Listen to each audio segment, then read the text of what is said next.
Hello everyone, welcome back to the channel. Hope you're all doing well. Let's start with a quick question. What's the capital of Australia? If you weren't sure, you would have guessed or sure or say like I don't know. Most of us would probably guess, and that's exactly what AI does. Except AI takes it further, it gives a polished and confident answer, but it's dead wrong. Yeah, most of it are like we call this a hallucination when a model confidently makes things up. Now, here's the twist.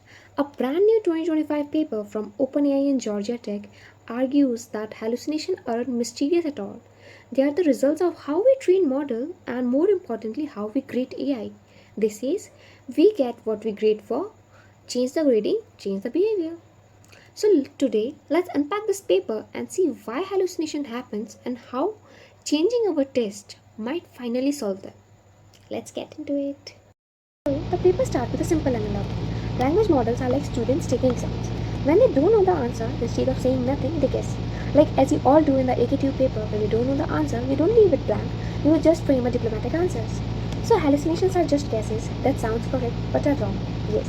For example, in this chat I ask you, what's the capital of Australia? And the model says Sydney instead of Canberra. That's a hallucination. So the author argues hallucinations come from two places.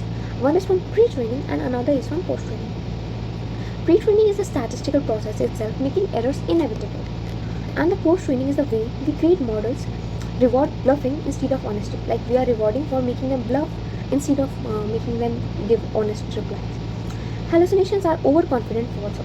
The paper gives some real-world examples like we ask a model what's Adam Kalai's birthday and only answer if you know. That is desperate. Model confidently gave three different wrong answers. That's the irony that the model confidently gave three different but wrong answers. That's the wrong dates. Even when I told them not to guess, the model guessed. Another example is in this table. There are three models gave different wrong PhD thesis titles for Kalais, not admitted uncertainty. So the author framed hallucination as just errors among plausible outputs. And now what do you think like is what's the plausible? Plausible is something that we can believe on, but they aren't sure that they are correct or not. So pre-training is when models learn from a huge pile of text. If a text were flawless, the math forces some probability onto errors. Generating answers is harder than checking answers. Yes, like checking papers is easy than to write those papers. Like imagine you have to write someone's birthday. There are 365 possibilities, but only one is correct. Until you saw it often, you will likely guess wrong. So, like after why the hallucinations are surviving post-training? Why? So after pre-training, we fine-tune models to reduce hallucination, but the tasks are binary. If the model is correct output, it gives 1 point. If it is wrong, then gives 0 point. And if I don't know, that also gives a 0 point. So guessing is always better than honesty. So example, in a multiple choice exam, if you don't know the answer, leaving it blank gives you 0. But guessing gives a chance of 1. Models learn the same rule, never abstain. Some of its like relative work that others have blamed hallucination on is based on overconfidence, randomness in sampling, distribution shift, spurious correlations, bad training data. But this paper says the core issue is how we train and grade models. Now they set up a math. The model P star is like a probability distribution over all possible text. That's X. Error is E, and the false but plausible ones, valid answers are V. Equation says equation is this, and this means when fraction of outputs come from error set. Like example, if you have 100 outputs, 10 are wrong but sounds real. That's error equals to 0.1. That is what is this equation saying. Now, instead of generating answers, consider a simple task. Is this valid? Like as we described earlier, it is easier to validate than to generate new. So define a distribution D. Half of the time given a real valid answers, half of the time a random error. You can see in the equation 2. This is how often the classifier mislabels an answer. Now let's see the corollary 1. Generation is at least twice as error prone as classification. Take an example, if a classifier mislabels 10% of generation, must hallucinate at least 20% of the time.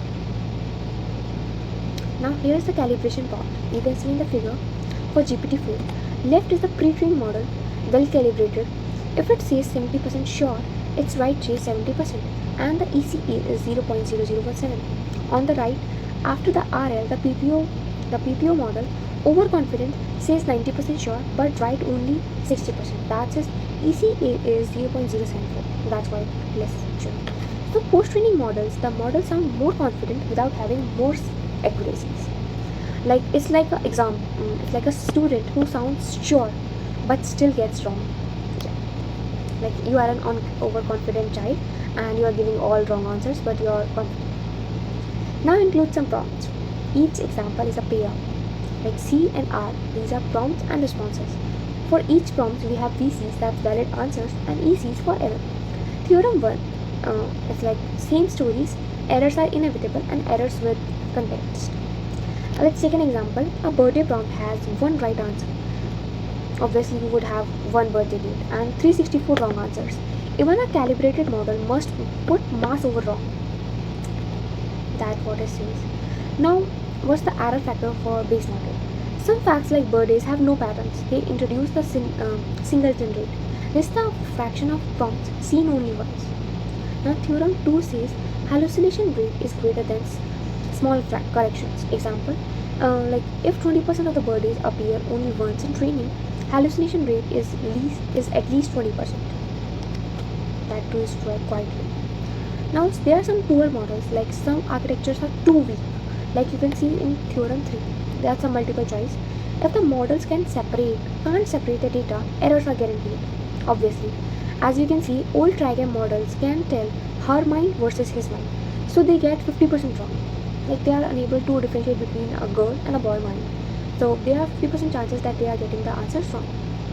Some of its like other causes includes are computational hardness, like decryption without a key, distributional shift, like weird unseen questions, like, and that is GIGO, garbage in garbage out, from bad training data. Even perfect training can't fix impossible or poison problems. Now post-training and hallucination. Post-training fine-tuning doesn't solve hallucination because benchmark reinforce block. How we can consider that? How evaluations reinforce hallucinations? So let's take an example, like binary grading makes abstaining suboptimal. With observation 1 says in binary scoring the best strategy is to never abstain. Let's understand by this one example. In exams, if blank is equals to 0 and wrong is equals to 0, guessing always beats honesty. This is what we are learning from the starting of the paper, that guessing always beats the honesty. We can fix this by adding a negative marking. Tell the model answer only if you are greater than t confident. Like after a value of t, you are a set value, and if you are more than confident after that, only answer that. And we can say a negative marking. As you can see in JEE exams and all things, they are negative marking scenario. If you say a correct answer, then you get a +1 mark, and if you mark a wrong answer, then you got some quantity of negative marking, and if you don't answer, then you get a 0. This makes honesty more optimal. Like if confidence is less than 75%, it's better to skip. Like you mostly fail in JEE exams because you also mark the answers that you don't know, like by just guessing it. So you fail by getting negative markings. Hope I'm not scratching the injuries over your heart. Okay, so this framework simplifies reality. It ignores nonsense outputs, shades of uncertainty, and hidden concepts, but it clearly explains the math of hallucination. Let's sum up this all things. So in pre-training, hallucination is inevitable. Post-training, benchmark rewards bluffing. Now the solution is fix evolution to reward honesty by like negative marking or suspect. Change the test, change the model. Now, the proof of this main theorem is they split into above threshold and below threshold sets. Shows error in each, then combine. The key insight is above threshold, each misclassification implies at least twice the generative error. You can see in set A and set B. Like, okay. So now they are good. During missing mass, estimate the unseen mass. Like it's equals to fraction of singletons as we have seen above. That links a singleton rate to hallucination rate. You can see from lemma 1 and lemma 2. How can we say that a poor model analysis look like? You can see on theorem 4, it shows averaging threshold yields the same factor of 2 link between classification and generation. It's like a proof triangle error, as we have seen above, like it's twice more error prone. Now let's take an example to computationally intractable hallucination, how this works. We have encryption. Without a key, you cannot decrypt better than chance. This theorem shows hallucinations are inevitable here too, as you can see in observation 2, the inequality. Now, one liner proof of observation 1 is abstentions always score 0. Some non-abstains can score greater than 0, so never abstain. Never. There are like also build some binary score tasks like LU, GPQA, BPH, and no ID key credit. No, I don't know credit. That's all.